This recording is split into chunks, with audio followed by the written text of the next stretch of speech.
आज हम स्टार्ट कर रहे हैं चैप्टर नंबर 4 प्लानिंग। ठीक है, इसका भी आज हम रिवीजन करने जा रहे हैं, वन शॉट रिवीजन, तो थोड़ा जल्दी जल्दी करेंगे। सबसे पहले स्टार्ट करते हैं मीनिंग ऑफ प्लानिंग से कि प्लानिंग होता क्या है। देखो, planning is the first function of management. सबसे पहला फंक्शन जो है मैनेजमेंट का वो प्लानिंग है, यानी कि शुरुआत यहीं से होती है। हमें क्या काम करना है बिजनेस के अंदर, हमारा ऑब्जेक्टिव क्या है, उसके लिए शुरुआत हम यहीं से करेंगे। तो प्लानिंग का मतलब होता है सेटिंग ऑब्जेक्टिव्स इन एडवांस, यानी कि हम स्टार्टिंग में ही अपने ऑब्जेक्टिव्स को सेट कर रहे हैं कि हमें क्या काम करना है। देखो, प्लानिंग का मतलब हमेशा थिंकिंग से होता है। जब भी हम बोलते हैं ना प्लानिंग, तो प्लानिंग का मतलब है इन्वॉल्वमेंट ऑफ योर माइंड। तो जहां पर आप अपने माइंड की हेल्प से क्या कर रहे हो, सोच रहे हो। देखो, आज भले ही आप प्लानिंग कर रहे हो, तो आज की प्लानिंग आप किसके लिए करते हो, फ्यूचर के लिए। और जब आप प्लानिंग करते हो ना, तो आपके माइंड में हमेशा ये होता है कि आज हम कहां पर हैं और कल हमें कहां तक पहुंचना है। तो प्लानिंग हमेशा आपको आज के साथ साथ फ्यूचर पोजीशन को भी दिखा देती है एक तरीके से। तो प्लानिंग का मतलब क्या है, planning is defined as setting objectives. Planning क्या है, ऑब्जेक्टिव्स को सेट करना for a given time period. लेकिन एक पर्टिकुलर टाइम पीरियड के लिए आप प्लानिंग करते हो, मतलब आप एक एक्टिविटी करने जा रहे हो, उस एक एक्टिविटी के लिए सपोज उस एक्टिविटी का टाइम पीरियड 1 साल का है, 6 महीने का है, 2 महीने का है, तो वो एक गिवन टाइम पीरियड के लिए प्लानिंग होती है। तो आज हम स्टार्ट कर रहे हैं चैप्टर नंबर 4 प्लानिंग, इसका वन शॉट। और आज हम फटाफट से इसको रिवाइज करते हैं, टाइम वेस्ट नहीं करते और स्टार्ट करते हैं मीनिंग से। तो प्लानिंग का मतलब क्या होता है, प्लानिंग हमेशा किससे जुड़ा है, थिंकिंग इन एडवांस। आज हम जो प्लानिंग कर रहे हैं वो किस चीज के लिए कर रहे हैं, फ्यूचर के लिए प्लानिंग कर रहे हैं। तो प्लानिंग हमारी present as well as future position को प्रेजेंट करता है आपके सामने। वो आपको कल के बारे में सोचने में मदद करता है कि आज आप कहां पर हैं और कल आप कहां तक पहुंच सकते हैं।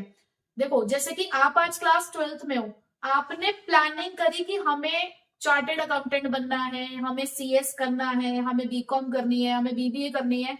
ये आपकी आज की प्लानिंग है।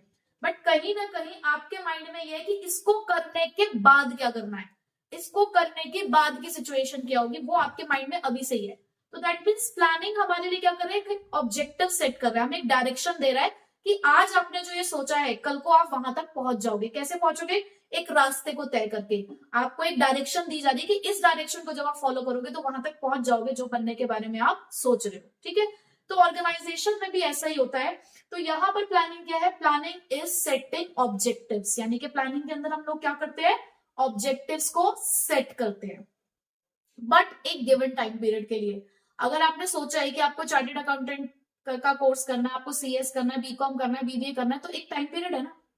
आपको क्लास 12th में अच्छे मार्क्स सिक्योर करने हैं, 90+ लेकर आने हैं, तो एक टाइम पीरियड है ना कि इसी साल लेकर आने हैं। ऐसा तो नहीं सोच रखा कि 4-5 साल में लेकर आके ही रहेंगे, ऐसा तो नहीं है। आपके लिए वो गिवन टाइम पीरियड क्या है, 1 ईयर। उस 1 ईयर में हमें टारगेट अचीव करना है। ऐसे किसी ऑर्गेनाइजेशन ने सोचा कि हमें इस महीने 1000 यूनिट सेल करनी ही करनी है, ये हमारा ऑब्जेक्टिव है। तो टाइम पीरियड क्या है, 1 मंथ। ये नहीं कि 1000 यूनिट करनी है, करते रहेंगे, जब तक नहीं होगी तब तक बेचते रहेंगे, तो ये कोई प्लानिंग नहीं हुई, ये कोई ऑब्जेक्टिव नहीं हुआ। ठीक है, तो ऑब्जेक्टिव हमेशा किस चीज के लिए सेट किया जाता है, for a given time period. Formulating the various courses of action, लेकिन प्लानिंग आपको साथ साथ ये भी बताता है कि जो भी आप ऑब्जेक्टिव सेट कर रहे हो, उन ऑब्जेक्टिव्स को सेट करने के लिए कौन से कोर्सेज ऑफ एक्शन रहेंगे, यानी कि वो कौन से रास्ते होंगे जिस रास्ते को फॉलो करके आप अपने उस ऑब्जेक्टिव तक पहुंचोगे। ठीक है, then selecting the best possible alternative. देखो, किसी भी ऑब्जेक्टिव को पूरा करने के लिए आपके पास बहुत सारे रास्ते होंगे, किसी भी काम को करने के लिए बहुत सारे रास्ते होते हैं। हम सब रास्तों पे तो नहीं चल सकते, हमें कोई एक best method, best course of action select करना होता है। तो यहाँ पे प्लानिंग आपसे चॉइस भी मांगता है कि आपके सामने बहुत सारे ऑल्टरनेटिव्स हैं, आपको उनमें से किसी बेस्ट ऑल्टरनेटिव का सिलेक्शन करना है। ठीक है, it is concern with both the ends and means, that is what is to be done and how it is to be done. ये आपको ये बताता है कि क्या करना है और कैसे करना है, यानी कि ऑब्जेक्टिव्स आप सेट कर रहे हो, लेकिन उस ऑब्जेक्टिव तक आप पहुंचोगे कैसे, ये आपको उस चीज का रास्ता भी दिखाता है। ठीक है, देखो यहाँ पर आपके सामने एक डायग्राम है, ये आपकी प्रेजेंट कंडीशन है, where we are. Pre board देकर आए हो, सबको अपना अपना रिजल्ट पता होगा, आज आप यहाँ पर हो। Where we want to go, ये आपकी फ्यूचर कंडीशन है। 12th क्लास आपने पास कर ली है विद गुड परसेंटेज, जो जो आपने सोचा था उसी परसेंटेज के साथ आप पास कर चुके हो। खुशी मना रहे हो, जिस दिन रिजल्ट आया उस दिन ढोल पे नाच रहे हो, पार्टी ऑर्गेनाइज कर रहे हो, ये आपकी फ्यूचर कंडीशन है। बट यहां से यहां तक पहुंचने के लिए आपको इस गैप को पूरा करना है, आपको एक रास्ता बनाना है। तो वो सीबीएसई बोर्ड एग्जाम्स है जिनको क्लियर करके आप यहां तक पहुंच पाओगे। ठीक है, तो ऐसे कोई ऑर्गेनाइजेशन आज 0 प्रोडक्शन पे है, उसे 1000 यूनिट्स के प्रोडक्शन तक पहुंचना है, तो उसे इस गैप को पूरा करना होगा। तो प्लानिंग आपके लिए इस गैप को भरने में मदद करता है। प्लानिंग आपके लिए एक ब्रिज बनाता है, आपके लिए एक रास्ता बनाता है कि कैसे आप यहां से यहां तक पहुंच सकते हो। ठीक है, next features of planning. Features of planning के लिए आते हैं पहले वाले पॉइंट से, planning focuses on achieving objective. देखो यहां पर प्लानिंग के अंदर गोल्स पहले से ही सेट कर दिए जाते हैं। जब गोल्स पहले से सेट कर दिए गए हैं तो सारी एक्टिविटीज उन्हीं गोल्स को अचीव करने के लिए लग जाती है। एक कंपनी है, वो चाहती है कि मुझे अपना प्रॉफिट आने वाले 3 साल में 30% से इंक्रीज करना है, उन्हें प्रॉफिट इंक्रीज करना है। तो प्रॉफिट इंक्रीज करने के लिए अब उनकी जितनी भी एक्टिविटीज होंगी उनका मेन फोकस क्या है कि प्रॉफिट इंक्रीज करना है। रास्ते बहुत सारे हैं, कॉस्ट कम करके भी इंक्रीज किया जा सकता है, अपने मार्केट एरिया को बढ़ाकर भी इंक्रीज किया जा सकता है, एग्रेसिव एडवर्टाइजिंग भी की जा सकती है, प्रोडक्ट की क्वालिटी बढ़ाकर डिमांड बढ़ाई जा सकती है। तो रास्ते तो बहुत सारे हैं। दैट मीन्स आपको एक गोल मिल गया कि कैसे वो 30% का प्रॉफिट इंक्रीज किया जाएगा। अब आपकी जितनी भी एक्टिविटीज होंगी वो सारी की सारी उसी गोल्स के लिए होंगी, जितने भी आपके कंट्रीब्यूशन होगा वो सारा उसी गोल को अचीव करने के लिए, यानी कि आप अचीव करना चाहते हो उन गोल्स को। कौन से गोल्स को? जो प्री डिटरमाइंड है, जो आपने पहले से ही सोचकर रखे हुए थे। ठीक है, तो इसीलिए प्लानिंग आपकी हेल्प करता है ऑब्जेक्टिव्स को अचीव करने के लिए। ठीक, next planning is the primary function of management. अब प्लानिंग को आप ये कह सकते हो कि जैसे एक ट्रेन होती है, एक ट्रेन में एक इंजन होता है, प्लानिंग को वो इंजन से कंपेयर किया गया, क्योंकि देखो इंजन के बिना बाकी के जो पीछे के डब्बे हैं वो अधूरे हैं।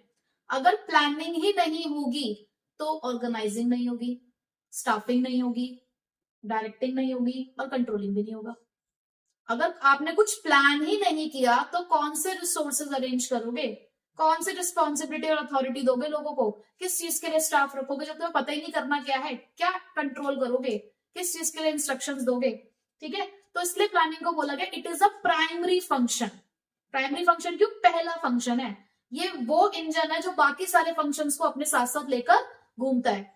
ठीक है, आपको पता है ना फंक्शंस ऑफ मैनेजमेंट हमारे पास 5 है, तो शुरुआत प्लानिंग से ही होती है, कंट्रोलिंग पे जाकर खत्म होती है। तो इसलिए प्लानिंग को बोला गया कि ये जितने भी अदर फंक्शंस है उनको अपने साथ लेकर चलता है। तो that's why it is the primacy of the planning. ठीक है, नेक्स्ट प्लानिंग इज फ्यूचरिस्टिक।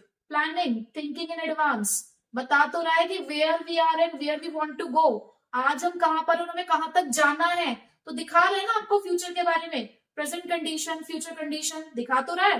तो प्लानिंग आपकी मदद करता है कि आप अपने फ्यूचर में झांक कर देख सकते हो। इस प्लानिंग की वजह से आज आप सोच रहे हो कि यार हाँ हम कल को सीए बन जाएंगे तो हमारी लाइफ ऐसी होगी वैसी होगी। देखते हो ना कि लोगों को सीए बनने के बाद लोगों की लाइफ अच्छी हो जाती है, या बीबीए करने के बाद एमबीए किया, अच्छी सी एमएनसी में आपकी पोस्टिंग हो गई, तो बहुत बढ़िया लाइफ चल रही है, एंजॉय कर रहे हैं, सब मस्ती में है। तो प्लानिंग क्या कर रहा है? आपको सिर्फ झांकने में मदद कर रहा है। पीपिंग इनटू द फ्यूचर, एक वर्ड लिखा है इसके अंदर, पीपिंग इनटू द फ्यूचर। तो पीपिंग का मतलब ये होता है झांकना, कि हम कहीं ना कहीं थोड़ी सी प्रेडिक्शन कर सकते हैं कि आज हम यहाँ पर है, हमारा सपना है कि हमारी अभी एक ही ब्रांच है कंपनी की, हम 2 ब्रांचेस और खोलना चाहते हैं, ये हमारा सपना है, ये हमारी प्लानिंग है कि आज एक ही ब्रांच से कल को 2 ब्रांच और खोल लेंगे हम अलग अलग जगह पर। तो 2 ब्रांच खोलने के बाद क्या सिचुएशन होगी उसको हम आज ही एनालाइज कर सकते हैं, उसको हम आज ही एज्यूम कर सकते हैं। तो ये प्लानिंग ही है जो आपकी मदद कर रहा है उस चीज को करने में। सो प्लानिंग इज फ्यूचरिस्टिक, जो आपको मदद करता है कि आप देखो फ्यूचर के बारे में, उसे एनालाइज करो और कल को अपने ऑब्जेक्टिव्स को पूरा करने में आगे की तरफ डायरेक्शन दिखाता है ताकि आप उन ऑब्जेक्टिव्स को अचीव कर पाओ। ठीक है, और इसीलिए प्लानिंग को फॉरवर्ड लुकिंग फंक्शन भी कहा जाता है क्योंकि ये आगे की तरफ देखता है। Next pervasive. परवेसिव का मतलब क्या होता है? Universal, applicable to everywhere. Planning हर जगह पर चलती है, हर लेवल पे प्लानिंग चलती है। एक टॉप लेवल मैनेजमेंट जो होता है वो ओवरऑल ऑर्गेनाइजेशन के लिए प्लान करता है। जो मिडिल लेवल मैनेजमेंट होता है वो डिपार्टमेंटल प्लान्स बनाता है, यानी कि मिडिल लेवल के अंदर क्या होता है? डिपार्टमेंट्स होते हैं ना, तो वो डिपार्टमेंटल प्लान्स बनाते हैं। जो लोअर लेवल मैनेजमेंट है, हमारा ऑपरेशनल मैनेजमेंट है, वो डे टू डे प्लानिंग करते हैं क्योंकि उनके डे टू डे टारगेट्स होते हैं, तो उसके अकॉर्डिंग उनकी प्लानिंग चलती है। तो प्लानिंग हर लेवल पर चलती है। Planning involves decision making. हमने प्लानिंग की डेफिनेशन में ये पढ़ा कि प्लानिंग ने हमें बताया कि ये ऑब्जेक्टिव्स हैं आपके। अब इस ऑब्जेक्टिव को अचीव करने के बहुत सारे रास्ते हैं, बट आपको एक रास्ता चुनना है। तो प्लानिंग हमें ऑल्टरनेटिव कोर्सेज ऑफ एक्शन के बारे में बताता है, और हमें उन सभी ऑल्टरनेटिव्स में से एक या कॉम्बिनेशन ऑफ ऑल्टरनेटिव्स को सिलेक्ट करना होता है। ठीक है, तो चॉइस आ रही है ना, यहाँ पे डिसीजन लेना पड़ रहा है ना, तो इसलिए प्लानिंग के अंदर डिसीजन मेकिंग है। Planning is continuous. प्लानिंग कभी खत्म होने वाली एक्टिविटी नहीं है। प्लानिंग कोई ऐसी चीज नहीं है जो आज है कल खत्म हो जाएगी, नहीं। जब तक आपका बिजनेस चल रहा है तब तक आप ऑब्जेक्टिव सेट करोगे, और ऑब्जेक्टिव को सेट करना ही क्या कहलाता है, प्लानिंग। तो प्लानिंग हमेशा चलता रहेगा। हाँ, टाइम पीरियड के अकॉर्डिंग चलता है। आपने एक महीने के लिए प्लानिंग करी, एक महीना पूरा हो गया, ऑब्जेक्टिव देखा आपने अचीव हुआ या नहीं हुआ, अगले महीने के लिए फिर से प्लानिंग शुरू हुई। तो प्लानिंग हमेशा चलती रहती है। जब तक बिजनेस चल रहा है तब तक प्लानिंग चलती रहेगी। प्लानिंग इज मेंटल एक्सरसाइज, पर प्लानिंग हमारे दिमाग का इन्वॉल्वमेंट है। मैंने बोला ना, प्लानिंग इज थिंकिंग, और thinking is related to your mind. और जो भी पर्सन प्लानिंग करता है, पहली बात तो आपको पता होना चाहिए कि कौन सा लेवल ऑफ मैनेजमेंट है जो प्लानिंग करता है। तीनों में से टॉप लेवल, क्योंकि वो हाईली एजुकेटेड होते हैं, वो इस पोजीशन में होते हैं कि वो दूर तक को सोच सकते हो। हर कोई प्लानिंग नहीं कर सकता पूरे ऑर्गेनाइजेशन के लिए, क्योंकि आपकी एक गलत प्लानिंग पूरे ऑर्गेनाइजेशन को डुबा सकती है। तो इसलिए प्लानिंग मेंटल एक्सरसाइज है, दिमाग का खेल है। तो जो भी प्लानिंग कर रहे होते हैं, हम देखेंगे कि उनके अंदर फोर साइटेडनेस हो। फोर साइटेडनेस मतलब क्या होता है, दूर तक देख सकता हो, सोच सकता हो कि आज जो आप प्लानिंग कर रहे हो ना, उसका फ्यूचर में क्या इफेक्ट होने वाला है, ये पता होना चाहिए। लॉजिकल थिंकिंग पे बेस्ड होती है प्लानिंग, सिस्टमैटिक थिंकिंग पे बेस्ड होती है।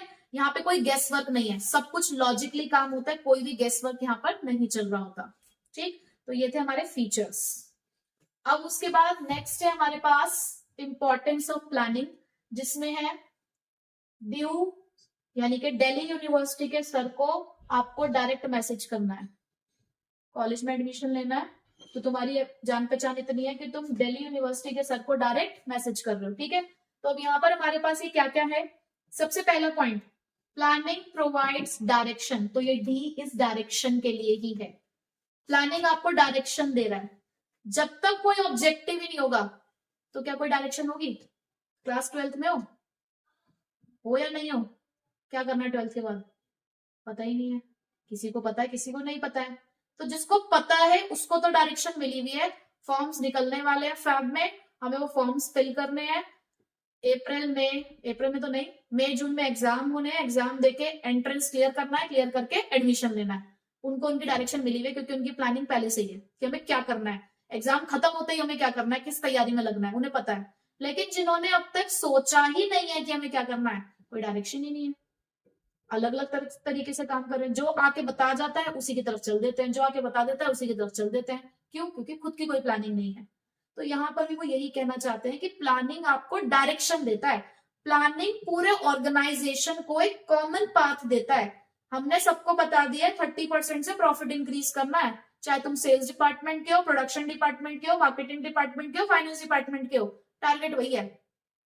अचीव करने का तरीका सबका अलग अलग है, लेकिन डायरेक्शन वही है, पहुंचना वही तक है सबको। ठीक है, तो प्लानिंग क्या करता है, प्लानिंग ये बताता है कि आपको करना क्या है। जितने भी एम्प्लॉयज होते हैं ऑर्गेनाइजेशन में, वो वेल अवेयर हैं, पहले से उन्हें पता है कि हमें क्या करना है। तो यहाँ पर अगर प्लानिंग नहीं होगी तो हर कोई एम्प्लॉय अलग अलग डायरेक्शन में काम कर रहा होगा। तो इसीलिए प्लानिंग क्या करता है, सबको एक कॉमन डायरेक्शन देता है, ताकि ओवरऑल ऑब्जेक्टिव जो ऑर्गेनाइजेशन का वो पूरा हो सके। ठीक है, second, planning reduces the risk of uncertainty. अगर हम पहले से प्लान करके चल रहे हैं तो आने वाले खतरों से अपने ऑर्गेनाइजेशन को बचा सकते हैं। तो इसलिए प्लानिंग करनी जरूरी भी है। अनसर्टेनिटी का मतलब क्या होता है कि कुछ भी हो सकता है।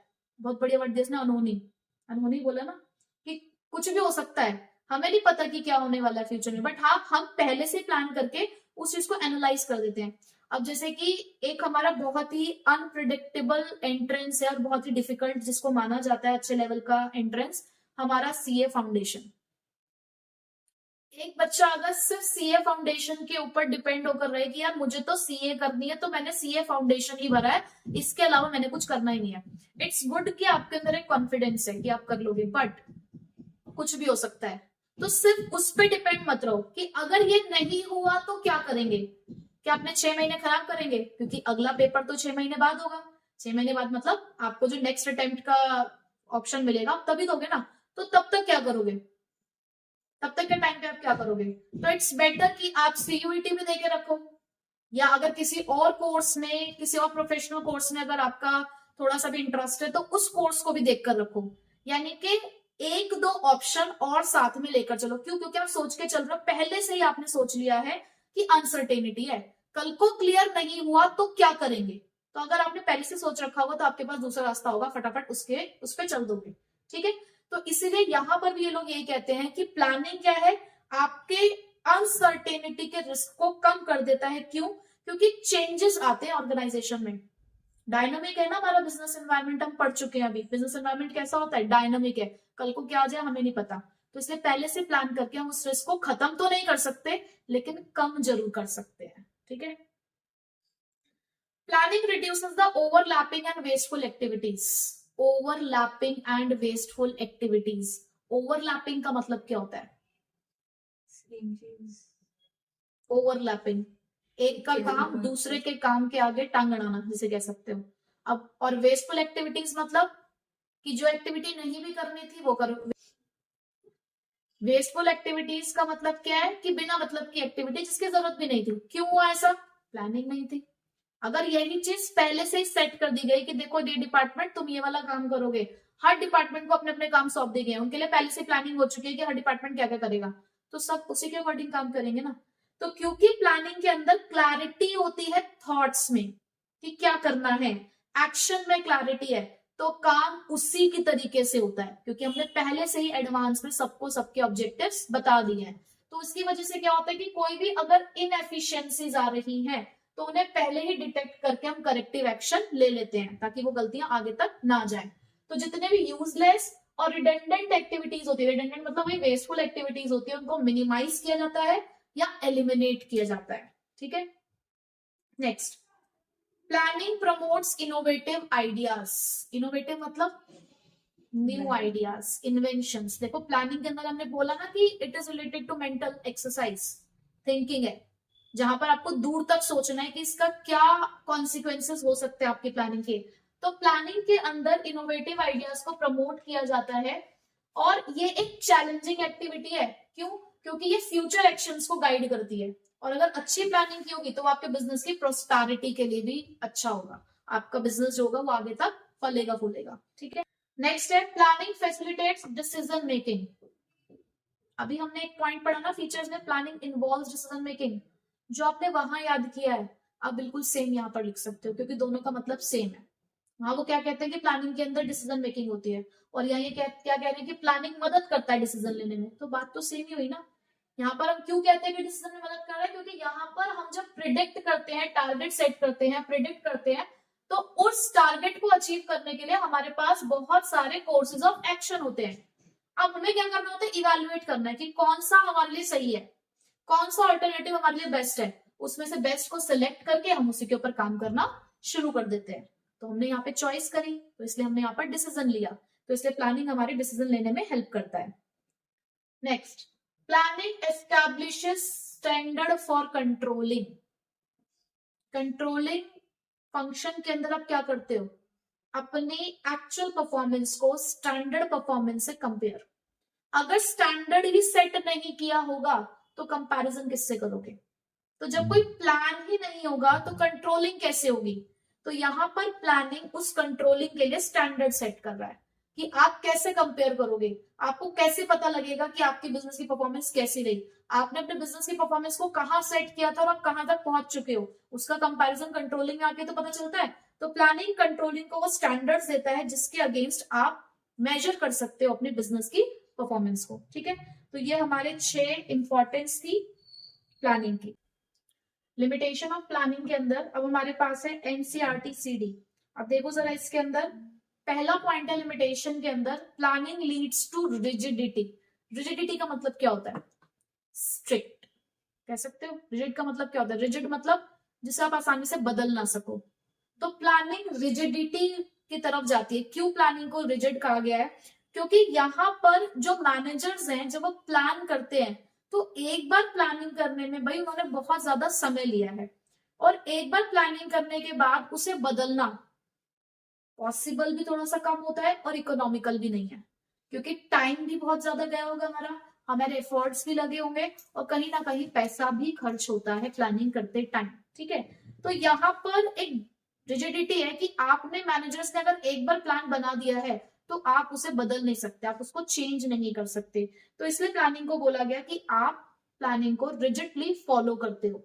और लेकिन ऐसा कहा गया कि प्लानिंग को ना थोड़ा सा फ्लेक्सिबल बनाना चाहिए, क्योंकि देखो बिजनेस एनवायरनमेंट बदल रहा है, तो बदलते हुए एनवायरनमेंट के अकॉर्डिंग कभी कभी ऐसा होता है कि प्लानिंग को मॉडिफाई करना पड़ता है। हमने जो एक प्लान बना रखा होता है हमें उसके अकॉर्डिंग उसमें चेंजेस करने पड़ते हैं, बट मैनेजर्स अलाउड नहीं करते, तो इसलिए प्लानिंग को बोला गया कि it is rigid. Second is planning में not work in dynamic environment. देखो उससे जुड़ा हो गया, फर्स्ट पॉइंट से जुड़ा हुआ कि बदलते एनवायरनमेंट में प्लानिंग काम करता ही नहीं है। आपने अभी प्रेजेंट कंडीशन के अकॉर्डिंग प्लानिंग कर ली है, ठीक है, सिचुएशन बदल गई, अब क्या करोगे? एक नया प्लान बनाओगे या जो एग्जिस्टिंग प्लान है उसके अंदर चेंजेस करोगे, यानी कि आपका लेकिन जो करंट प्लान है वो तो काम नहीं कर पाएगा इस वाली सिचुएशन के अंदर। तो बदलती हुई सिचुएशन में प्लानिंग वर्क नहीं कर पाती है। तो इस ये एक लिमिटेशन है कि हमें टाइम टू टाइम क्या करना होता है, प्लानिंग के अंदर कभी ना कभी देखते रहना होता है, क्योंकि देखो प्लानिंग सब कुछ नहीं देख सकता। हमने ये पढ़ा है कि प्लानिंग फ्यूचरिस्टिक है, लेकिन वहां पर भी हमने क्या पढ़ा है कि हम सिर्फ झांक रहे हैं प्लानिंग, मतलब हम अपने फ्यूचर में सिर्फ झांक रहे हैं, उसे एनालाइज कर रहे हैं, उसे प्रिडिक्ट कर रहे हैं। अनसर्टेनिटी को हम सिर्फ रिड्यूस कर सकते हैं, एलिमिनेट नहीं कर सकते। यानी कि आपके आने वाले खतरों को अगर हम पहले से थोड़ा सा जज कर लें कि ऐसा कुछ हो सकता है, तो उस खतरों से हम थोड़ा सा बच सकते हैं, पर ये नहीं हम कह सकते कि हाँ बिल्कुल उस खतरे को खत्म कर दें, ऐसा नहीं हो सकता। तो प्लानिंग डायनामिक एनवायरनमेंट में काम नहीं कर पाता, क्योंकि सब कुछ नहीं देख पाता, क्या ऑब्स्टेकल्स हैं, क्या प्रॉब्लम आने वाली है, सब कुछ हम नहीं देख सकते। Planning reduces creativity. प्लानिंग एक ऐसी एक्टिविटी है जिसे कौन करता है? Top level management. तो टॉप लेवल मैनेजमेंट अपने मिडिल लेवल मैनेजर्स को या जो भी दूसरे मैनेजर्स होते हैं उनको अलाउड नहीं करते कि जो उन्होंने प्लान बनाया है उससे हटकर वो कुछ कर सके। तो इसलिए प्लानिंग क्रिएटिविटी को रिड्यूस कर देता है कि भाई हो सकता है किसी मैनेजर के माइंड में कोई एक आइडिया हो, वो कहता है कि भाई ये आइडिया भी आप इम्प्लीमेंट कर सकते हो, बट मैनेजर्स अलाउड नहीं करते कि आप जो हमने प्लानिंग कर दी उसके हटके आप कुछ कर सको या उसके अकॉर्डिंग अपने आप ही चेंज कर सको।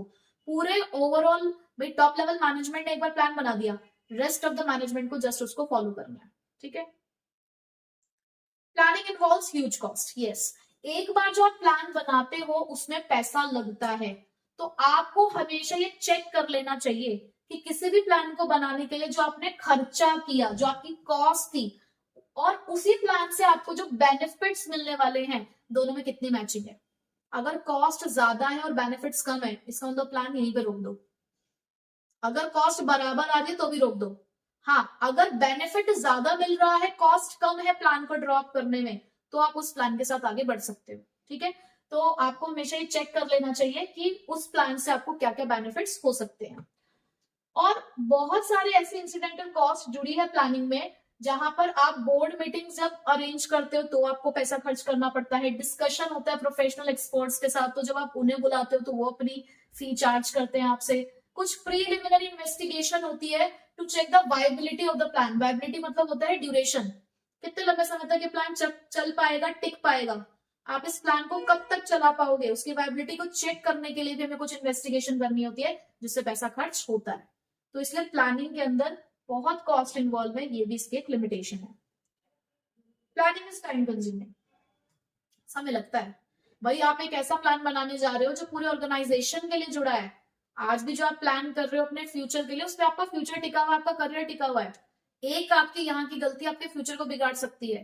तो ऐसी प्लानिंग में भी तो होता है ऑर्गेनाइजेशन में, आज जो आप प्लान कर रहे हो फ्यूचर के लिए तो प्लान कर रहे हो, तो यहाँ पे सोच समझ के करते हो, तो आप प्रॉपर एनालाइज करते हो। यहाँ पर बहुत सारा टाइम चेक होता है, बहुत सारा टाइम जाता है किसी भी प्लानिंग की एक्यूरेसी को चेक करने के लिए, तो उसमें समय लगता है। तो कई बार तो ऐसा भी होता है कि जब हम प्लान को बना रहे होते हैं तो बनाने में ही इतना टाइम चला जाता है, फॉर्मुलेशन में इतना टाइम हो जाता है कि इम्प्लीमेंटेशन का टाइम ही नहीं बचता। आप सोचते ही रहेगा ये करना है, ये करना है, ये करना है, फॉर्मुलेशन में ही लगे रहे, इम्प्लीमेंट कर ही नहीं पाए। आपसे पहले कुछ और कॉम्पिटिटर्स जो थे वो उसके एडवांटेज लेकर मार्केट में चले भी गए, आप सोचते ही रह गए। तो प्लानिंग के अंदर टाइम लगता है, it is time consuming. Next, planning does not guarantee success. Planning कभी भी लेकिन सक्सेस की गारंटी नहीं देता। आप सोचो कि यार हमने आज प्लान कर लिया, हमने ये ना सेम प्लानिंग पहले भी यूज करी थी, हमने पिछली बार 11th क्लास में भी एग्जाम दिए थे, लास्ट के 1 महीने पढ़ के तो भी हमारे बहुत बढ़िया नंबर आ गए थे, लास्ट के 1 महीने पढ़ के हमने इतना परसेंट अचीव कर लिया था। पर जरूरी नहीं है कि आपकी वो वाली प्लानिंग अब बोर्ड में भी काम आ जाए। सिचुएशन अलग है, चीजें बदल गई हैं। तो कई बार मैनेजर्स भी ऐसा करते हैं कि उन्होंने पिछली बार कोई एक प्लान अप्लाई किया और वो प्लान सक्सेसफुल हुआ, तो उन्होंने सोचा कि ये जो पहले का टेस्टेड और ट्राइड प्लान है इसी को अगली बार भी इस्तेमाल कर देते हैं। बट हो सकता है अगली बार की सिचुएशन अलग हो। आपने पिछली बार 30% प्रॉफिट इंक्रीज करने के लिए क्या किया, सेलिंग प्राइस ही बढ़ा दी थी, सीधे आपने और कुछ नहीं किया, सेलिंग प्राइस बढ़ा दी। क्यों? क्योंकि उस टाइम पर उस सामान को बेचने के सिर्फ 1 या 2 ही सेलर थे। आपने अगली बार सोचा चलो इस बार भी यही अप्लाई करते हैं, 20% से प्रॉफिट इंक्रीज करना है, इस बार 1 रुपए से फिर से सेलिंग प्राइस बढ़ा देते हैं। और अब क्या हुआ, मार्केट में आपके अलावा और भी बहुत सारे कॉम्पिटिटर्स आ चुके थे। अब जैसे ही आपने 1 रुपए प्राइस बढ़ाई, सारे कस्टमर्स उन कॉम्पिटिटर्स के पास चले गए, तो आपका प्रीवियसली सक्सेसफुल टेस्टेड और ट्राइड प्लान इस बार फेल हो गया। तो प्लानिंग कभी भी सक्सेस की गारंटी नहीं देता, इसीलिए हमेशा सिचुएशन को देखकर ही प्लान करना चाहिए। तो ये भी इसकी एक लिमिटेशन है। तो यहाँ पर देखो एक लाइन लिखी हुई है जो आपको कई बार आइडेंटिफाई करना होता है, जैसे केस स्टडी में तो बोल दी जाती है, managers have a tendency to rely on the previously tried and tested successful plan. कि मैनेजर्स की ऐसी टेंडेंसी रहती है कि जो पहले अपना चुके हैं प्लान, सक्सेसफुल था, इसी को यूज कर लेते हैं। But it is not always true that just because a plan has worked before it will work again. कि पहले जो प्लान आपका सक्सेसफुल रहा वो अगली बार भी सक्सेसफुल रहेगा, ऐसा जरूरी बिल्कुल भी नहीं है। And planning provides a base for analyzing future courses of action, but it is not a solution to all the problems. आप प्लानिंग में सिर्फ एक बेस बना रहे हो कि ठीक है ऐसा कर सकते हैं, बट ये आपकी किसी भी प्रॉब्लम का सॉल्यूशन नहीं है, सिर्फ गाइडलाइंस है। ठीक है, तो ये थी हमारी लिमिटेशन। नेक्स्ट टॉपिक है हमारे पास प्लानिंग प्रोसेस, यानी कि जब हम प्लानिंग करते हैं तो किस तरीके से प्लानिंग करते हैं, उसके अंदर हमें कौन कौन से स्टेप्स परफॉर्म करने होते हैं। कोई भी प्रोसेस आप पढ़ोगे, जैसे कि यहां से प्रोसेस स्टार्ट हो जाएगी, इस चैप्टर से प्रोसेस पढ़ना आप स्टार्ट कर दोगे, क्योंकि जितने भी 5 फंक्शन है आपके, सब में आपको प्रोसेस पढ़नी है। सिर्फ एक डायरेक्टिंग वाले चैप्टर में प्रोसेस नहीं है, अदरवाइज प्लानिंग प्रोसेस है, ऑर्गेनाइजिंग प्रोसेस है, स्टाफिंग प्रोसेस है, और इवन स्टाफिंग प्रोसेस के अंदर सिलेक्शन प्रोसेस भी है, और कंट्रोलिंग प्रोसेस तो हमारे पास है ही। तो सभी प्रोसेसेस आपने कैसे लिखनी है, लाइन वाइज लिखनी है, सीरियल वाइज। ठीक है, तो प्लानिंग प्रोसेस में सबसे पहला काम, भाई आप प्लान कर रहे हो तो प्लान करने के लिए आपके पास एक डायरेक्शन होनी जरूरी है। तो डायरेक्शन के लिए क्या होना जरूरी है हमारे पास, कोई ऑब्जेक्टिव। तो सबसे पहले आपने डिसाइड करना है कि भाई आपका ऑब्जेक्टिव है क्या। ठीक है, सपोज करो कि आपका ऑब्जेक्टिव है कि आप एक फैक्ट्री रन करना चाहते हो, आप एक बिजनेस ओपन करना चाहते हो। ठीक है, आपका ऑब्जेक्टिव है टू स्टार्ट अ बिजनेस, आपको एक बिजनेस स्टार्ट करना है, ये आपका ऑब्जेक्टिव है। तो अब आपको एक डायरेक्शन मिलेगा कि हमें एक बिजनेस स्टार्ट करना है, और उस बिजनेस को स्टार्ट करते ही स्टार्टिंग में ही हमें 30% मार्केट शेयर कैप्चर करना है, ये हमारा ऑब्जेक्टिव है। हम एक बिजनेस स्टार्ट करने जा रहे हैं और उस बिजनेस के अंदर हमारा ऑब्जेक्टिव क्या है, 30% मार्केट शेयर कैप्चर करना। ठीक, अब उसके लिए हम बनाएंगे प्लानिंग प्रेमिसेस। प्लानिंग प्रेमिसेस का मतलब क्या होता है, प्रेमिसेस का मतलब होता है assumptions, assumptions about the future. देखो प्लानिंग होती ही फ्यूचर के लिए है, तो यहाँ पर ना हम कुछ प्रिडिक्शंस करते हैं, कुछ अजम्पशंस करते हैं अबाउट द फ्यूचर की क्या फ्यूचर में हो सकता है। ठीक है, तो प्लानिंग प्रेमिसेस के अंदर हम क्या करते हैं, अजम्पशंस बनाते हैं अबाउट द फ्यूचर कि आज हम ये बिजनेस स्टार्ट करने जा रहे हैं, हमने एक ऑब्जेक्टिव सेट किया है कि हमें 30% मार्केट शेयर कैप्चर करना है। तो उसके बारे में हमें फ्यूचर प्रिडिक्शंस करनी होगी। वो प्रिडिक्शंस के आपके बेस कुछ भी हो सकते हैं, आप वो बेस अपने कॉम्पिटिटर्स की साइड से ले सकते हो, प्रोडक्ट्स की साइड से ले सकते हो, कि हम जो मार्केट शेयर कैप्चर करने जा रहे हैं उसका क्या कॉन्सिक्वेंस हो सकता है इन फ्यूचर। ठीक है, identifying alternative courses of action. भाई अब मेरे को 30% का मार्केट शेयर कैप्चर करना है, तो अब इसके लिए मेरे पास क्या कोर्सेज ऑफ एक्शन है, क्या रास्ते हैं, कैसे मैं उस ऑब्जेक्टिव तक पहुंच सकती हूँ, मुझे वो रास्ते ढूंढने हैं। ठीक है, जैसे आपको अपने किसी फ्रेंड के घर पे जाना है, अपने फ्रेंड के घर पे जाके पार्टी करनी है, तो अब उसके घर पे जाने के बहुत सारे रास्ते हैं, तो आप देखोगे कौन कौन से रास्ते हैं और सबसे बेस्ट रास्ता चूज करोगे ना, कि सबसे छोटा रास्ता, आसानी से पहुंचने वाला रास्ता कौन सा है। तो ऐसे ही हमारे पास भी एक 30% मार्केट शेयर का ऑब्जेक्टिव है। अब मुझे आइडेंटिफाई करना है कि वो ऐसे कौन कौन से रास्ते हो सकते हैं जिससे मैं इस ऑब्जेक्टिव तक पहुंच पाऊंगी। तो उसके लिए हमने सोचा कि हम कॉम्पिटिटर्स से प्राइस कम लेकर एंटर करेंगे। ऐसा तो है नहीं कि जिस प्रोडक्ट के साथ हम एंटर करेंगे अपने बिजनेस के अंदर वो सेम प्रोडक्ट कोई और नहीं बनाता होगा, बना रहा होगा। अगर बना रहा होगा तो हम कम प्राइस के साथ एंटर करेंगे, या हमने कहा कि हम बेटर क्वालिटी के साथ एंटर करेंगे, हम एग्रेसिव एडवर्टाइजमेंट करके एंटर करेंगे, हम अट्रैक्टिव ऑफर्स देके एंटर करेंगे। तो बहुत सारे रास्ते हैं एंटर करने के, उस मार्केट शेयर को कैप्चर करने के बहुत सारे रास्ते हैं। अब हमें करना है इवैल्यूएट, क्योंकि सबको तो एक्सेप्ट कर नहीं सकते, हम उन्हें इवैल्यूएट करेंगे। इवैल्यूएट करने का मतलब क्या है, सभी के पॉजिटिव नेगेटिव पॉइंट्स देखेंगे, कुछ परम्यूटेशन कॉम्बिनेशंस लगाएंगे, यानी कि कुछ कैलकुलेशंस करेंगे चेक करने के लिए कि कौन सा रास्ता सही है, कौन सा ऑप्शन हमारे लिए बेटर है। जरूरी नहीं है कि एक ही ऑप्शन चूज होगा, कई बार कॉम्बिनेशन ऑफ ऑप्शंस भी चूज किए जा सकते हैं, बट फिर भी हमें उनमें से सभी चीजों को एक बार चेक करना है कि कौन सा हमारे लिए बेटर है। तो सभी को हमें क्या करना है, इवैल्यूएट करना है। आपको इसमें देखने हैं सभी के pros and cons. Pros and cons का मतलब क्या होता है, positive and negative aspects, advantages और डिसएडवांटेजेस, वो हमें देखनी है। ठीक है, उसके बाद हम सिलेक्ट करेंगे फिर एक ऑल्टरनेटिव। कौन से वाला ऑल्टरनेटिव, ऐसा ऑल्टरनेटिव जिसके लीस्ट नेगेटिव कॉन्सिक्वेंसेस होंगे। कॉन्सिक्वेंसेस मतलब जिसके नेगेटिव पॉइंट्स कम होंगे, पॉजिटिव पॉइंट्स ज्यादा होंगे, जो हमारे लिए मोस्ट फिजिबल और प्रॉफिटेबल होगा, उस ऑल्टरनेटिव को हम सिलेक्ट कर लेंगे।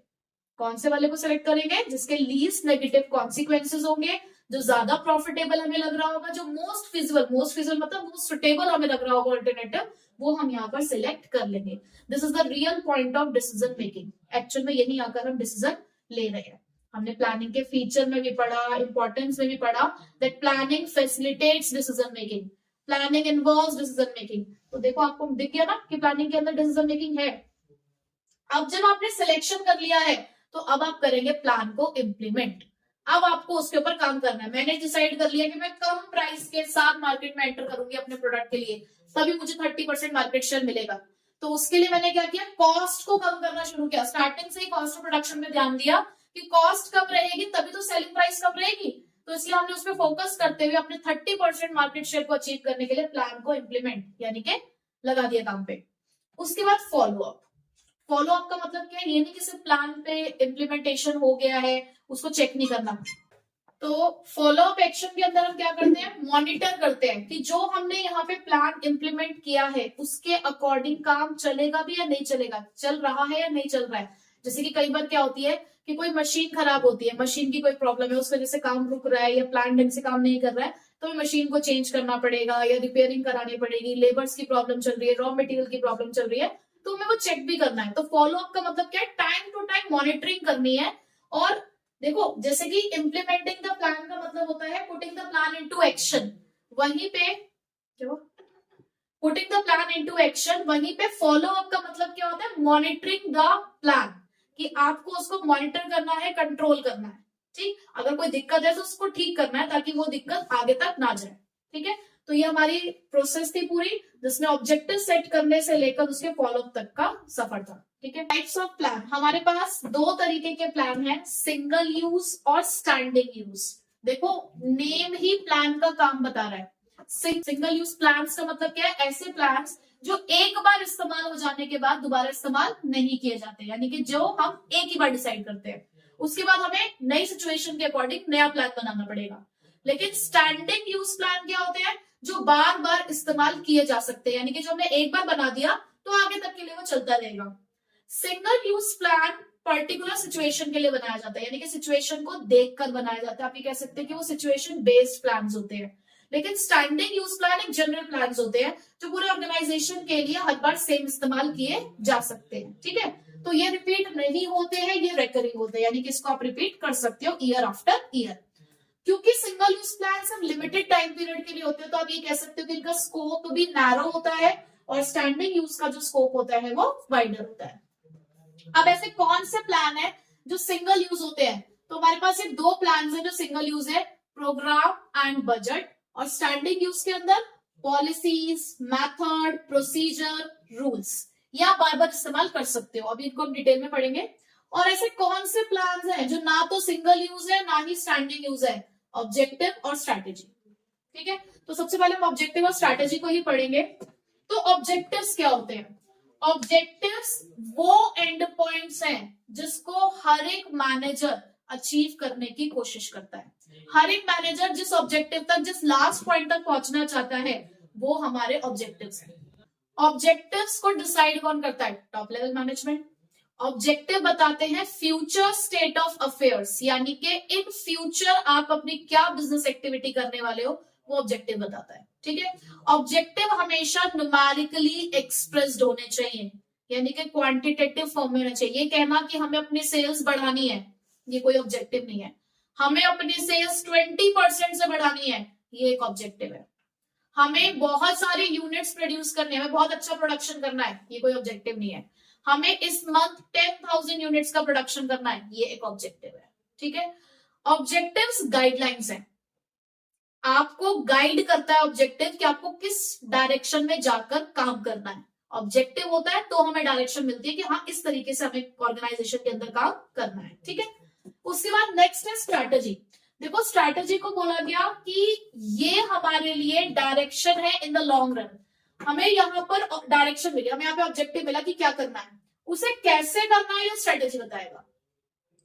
फ्यूचर डायरेक्शंस है ऑर्गेनाइजेशन के लिए, ये फ्यूचर डायरेक्शंस है और एक लंबे समय के लिए। जब आप स्ट्रैटेजी बनाते हो तो strategy short period of time के लिए नहीं बनती है, स्ट्रैटेजी बनती है for the longer period of time के लिए, ठीक है। अब जैसे कि कोई कंपनी एक नया प्रोडक्ट लॉन्च करती है तो अब वो स्ट्रैटेजी सोचेगी। कैसी स्ट्रैटेजी सोचेगी? कि हमें प्राइस क्या रखनी है, हमें उसको एडवर्टाइजमेंट उसको कैसे करना है, हम कस्टमर्स तक उसको किस चैनल ऑफ प्रोडक्शन के थ्रू पहुंचाएंगे। तो बहुत सारे ऐसे क्वेश्चंस हैं जो हमें एड्रेस करने होते हैं अगर हमने एक प्रोडक्ट लॉन्च किया तो हम स्ट्रैटेजीज बनाएंगे इन सब चीजों के लिए।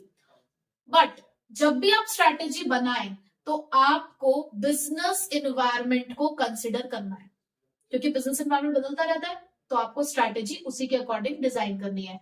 तो स्ट्रैटेजी को कॉम्प्रिहेंसिव प्लान बोला जाता है। कॉम्प्रिहेंसिव प्लान क्यों? क्योंकि इसके अंदर 3 डायमेंशन है। कौन से 3 डायमेंशन? तो स्ट्रैटेजी के अंदर 3 डायमेंशन होते हैं। पहला, determining the long term objectives, कि सबसे पहले तो हमें अपने ऑब्जेक्टिव डिसाइड करने हैं लॉन्ग टर्म, क्योंकि देखो स्ट्रैटेजी लॉन्ग टर्म के लिए होती है। Then adopting the alternative course of action, भाई कि उस ऑब्जेक्टिव को अचीव करने के लिए आपको कौन सा कोर्स ऑफ एक्शन आपको चूज करना है वो आप डिसाइड करेंगे। फिर उसके बाद एलोकेटिंग द रिसोर्सेज, अचीव करने के लिए आपको रिसोर्सेज भी तो चाहिए, तो आपको रिसोर्सेज भी चाहिए टू अचीव दोस ऑब्जेक्टिव्स, ठीक है। तो ये हमारा था स्ट्रैटेजी। तो ये 2 थे जो ना तो सिंगल यूज में आते हैं ना ही स्टैंडिंग में होते हैं। अब बात करते हैं पहले स्टैंडिंग वालों की। तो स्टैंडिंग यूज में जैसे कि पॉलिसीज है, पॉलिसीज वो गाइडलाइंस होती है जो चैनलाइज करती हैं आपके एनर्जीज को towards a particular direction. Policies एक बार बना दी जाती हैं तो फिर उसके बाद वो सेम ही चलती है ना। जैसे किसी कंपनी की पॉलिसी है कि हम कैश बेसिस पे डील करते हैं, हम क्रेडिट अलाउड ही नहीं करते, ठीक है। या किसी कंपनी की ये पॉलिसी है कि हम 2 मंथ्स का क्रेडिट पीरियड ही देते हैं सिर्फ अपने डेटर्स को, तो ये उनकी पॉलिसी हो सकती है। पॉलिसी माइनर से मेजर तक जाती है। जो माइनर पॉलिसीज होती है वो इनसाइडर्स को फॉलो करनी होती है, जो कंपनी के अंदर के लोग होते हैं। जो मेजर पॉलिसीज होती है वो सबके लिए, वो आउटसाइडर्स के लिए भी होती है, यानी कि जो बाहर के लोग हैं उनके लिए भी है, ठीक है। उसके बाद मेथड आता है। मेथड मतलब किसी भी काम को करने का तरीका, ठीक है। तो मेथड के अंदर आपको सिलेक्शन करना है बेस्ट मेथड का। अब जो बेस्ट मेथड है वो कैसे सिलेक्ट करोगे? जो आपके टाइम, मनी, एफर्ट को सेव करे। भाई किसी भी काम को करने के बहुत सारे मेथड हो सकते हैं, तो यहाँ पर जब हम मेथड हम डिवाइस करते हैं तो एक मेथड जब हमने अडॉप्ट किया तो उसको बार बार इस्तेमाल कर सकते हैं ना। जैसे कि हमें अपने ऑपरेशनल लेवल मैनेजमेंट को ट्रेनिंग देनी है, तो उनको ट्रेनिंग देने के लिए हमने देखा कि ऑन द जॉब मेथड्स अच्छे रहते हैं। तो हर साल जब हमें ट्रेनिंग देनी होती है तो हम on the job method apply करते हैं। तो मेथड भी एक ऐसा प्लान है जो बार बार इस्तेमाल किया जा सकता है। उसके बाद प्रोसीजर। प्रोसीजर क्या है? The sequential steps. किसी भी काम को करने का एक प्रोसीजर होता है, यानी कि कुछ सीक्वेंशियल स्टेप्स होते हैं, तो वो स्टेप्स को ही यहाँ पर प्रोसीजर कहा गया है। तो प्रोसीजर भी, भाई आप एक प्रोडक्ट बनाते हो तो उस प्रोडक्ट को बनाने का प्रोसीजर सेम होगा ना हर बार। अब ऑर्गेनाइजेशन उन प्रोसीजर्स को डिजाइन करती है कि किस तरीके से आपको इस प्रोडक्ट को बनाने के लिए, भाई नंबर 1 ये होगा, फिर नंबर 2 स्टेप ये होगा, नंबर 3 स्टेप ये होगा। तो इस तरीके से प्रोसीजर क्या है? सिक्वेंशियल स्टेप्स है जिनको आपको क्या करना पड़ता है? फॉलो करना पड़ता है। अब एक रिलेशनशिप जनरेट होता है प्रोसीजर और पॉलिसीज के अंदर। पॉलिसीज वो ब्रॉड पैरामीटर्स है। देखो पॉलिसी को बोला गया है लक्ष्मण रेखा, किसको क्रॉस नहीं कर सकते आप। और प्रोसीजर वो स्टेप्स है, वो एक्टिविटीज है जो आप उस ब्रॉड पैरामीटर के अंदर रहकर फॉलो करते हो। भाई पॉलिसीज आपको एक दायरा बता देते हैं कि ये आपका काम करने का दायरा है, और प्रोसीजर वो स्टेप्स है जो उस दायरे में रहकर आप परफॉर्म करते हो। ठीक है। उसके बाद रूल्स। रूल्स क्या है? सबसे सिंपलेस्ट रिजिड प्लान, कोई फ्लेक्सिबिलिटी अलाउड नहीं है। रूल्स आपको ये बताते हैं कि क्या आप कर सकते हो, क्या आप नहीं कर सकते हो।